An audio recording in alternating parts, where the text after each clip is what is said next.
આજે ગરબડ થઈ ગઈ. હવે આમથી વાત પૂરી જ કરવાની વાત છે. પછી એને કીધું કે જોડા પહેરવાના તારે કે તે ભગતભાઈ ત્યાં તો ચામડાના જોડા મળતા, પ્લાસ્ટિકના નહોતા. ત્યાં ચામડાના ટાયરના ને એવા બનાવતા, મોચી જ બનાવે જોડા, સમજ્યા. તે પછી ચામડાને લીધા જોડાને પહેરી રાખ્યા, સમજ્યા. તે લોહી નીકળે, ઓલા ડણ પડ્યા ને, લોહી નીકળે કાઢે નહીં કે કા મને સામી આજ્ઞા કહી દીધી. હે હવે એવી સોલાઈ જેવી આજ્ઞા ન પછી પાડવાની હોય. શું હા એનો વાત ને સાચી, ભગવાન સંત કે એમ કરવું, પણ મારે કે એમાં વિવેક જોઈએ ને ભગત.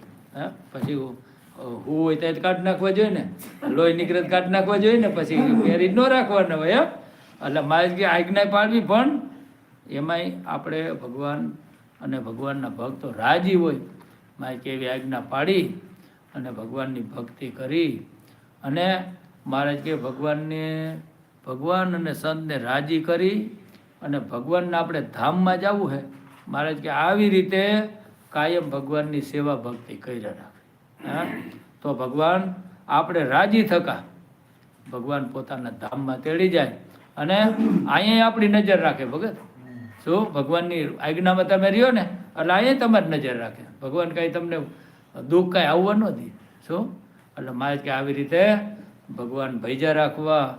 બોલો અનાદિ શ્રી કૃષ્ણ નારાયણ ભગવાન, શ્રીકરમ શ્રીધરમ શ્રીરમમ માધવમ ભક્ત સખ્ય કારણમ શ્રી કૃષ્ણ નારાયણમ બ્રહ્મધામ ધારિણમ નિહિય દુઃખ વારણમ સુપાલ બ્રહ્મ વર્ણનમ ભજે ભવાબ્ધિ.